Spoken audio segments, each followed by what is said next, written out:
اور میں آپ سے ایک گزارش کروں گا، زندگی کے اندر اللہ کی رحمت سے کبھی مایوس نہ ہونا۔ جب بادل زیادہ کالے ہو جائیں، گھٹائیں چھا جائیں، تو پھر بارش بڑی خوبصورت برستی ہے۔ چھوٹے چھوٹے بادل زیادہ بارش نہیں برساتے۔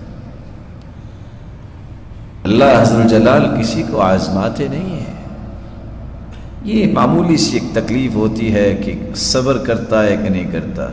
کس طرح یحییٰ علیہ السلام کو گھسیٹ کے یہودی اپنے ڈیرے پہ لا کے ذبح کر دیتے ہیں، میں اور آپ سیدنا یحییٰ سے زیادہ عزت والے ہیں؟ کون ہیں ہم؟ پچھلی قوموں کھڑے کھڑے انسانوں کے سر پہ آرا رکھ کے چیر کے دو ٹکڑے کر دیتے تھے، ہمیں کیا تکلیف ہو رہی ہے؟ اللہ کا شکر ادا کرنا چاہیے۔ اور قرآن کہتا ہے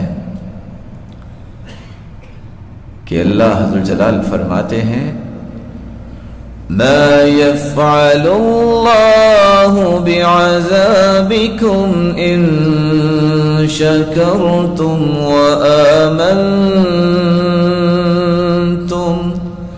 وکان اللہ شاکرا علیما۔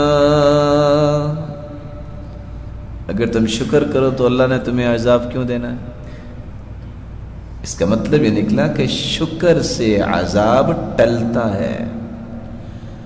اور میں راز ایک اور آپ کے سامنے رکھ دوں، اگر مجھے اور آپ کو یہ راز سنبھالنا آ جائے تو اللہ میرا اور آپ کا بھرم اور عزت ساری زندگی سنبھالیں گے۔ انا عند ظن عبدی بی ان خیرا فخیر وان شرا فشر۔ اللہ عز و جلال فرماتے ہیں میں اپنے بندے کے گمان کے مطابق فیصلے کرتا ہوں، اگر میرے بارے میں حسن ظن ہو تو میں فیصلہ بھی اچھا ہی کرتا ہوں، اور اگر میرے بارے میں گمان برا ہو تو میں اس کے گمان کا بدلہ اسے دیتا ہوں۔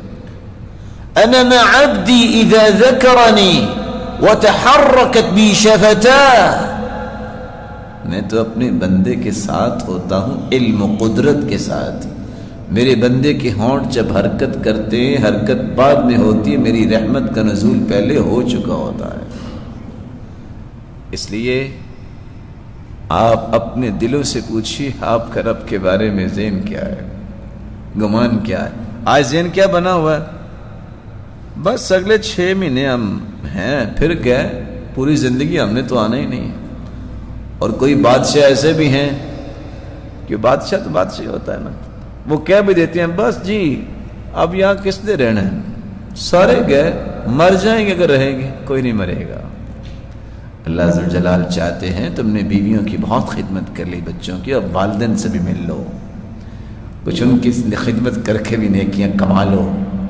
اکیلے رہ کے عیاشی تو کر لی ہے اور عبادتیں بھی کی ہیں، ایک عیاشی، اس کو عیاشی میں عربی کا لفظ بول رہا ہوں، اردو پنجابی کا نہیں، ایک تعایش اور عیاشی وہ بھی ہے کہ آپ رشتہ داروں سے مل کے زندگی گزاریں، یہ اصل زندگی ہے۔ المؤمن الذي يخالط الناس ويصبر على اذاهم خير من المؤمن الذي لا يخالط الناس ولا يصبر على اذاهم۔ وہ مومن اچھا ہوتا ہے جو رشتہ داروں سے مل جل کے رہتا ہے اور ان کی تکلیفیں بھی برداشت کرتا ہے۔ اس مومن سے جو اکیلا رہتا ہے اس کو کوئی تکلیف نہیں آتی، اس مومن سے بہتر نہیں ہو سکتا۔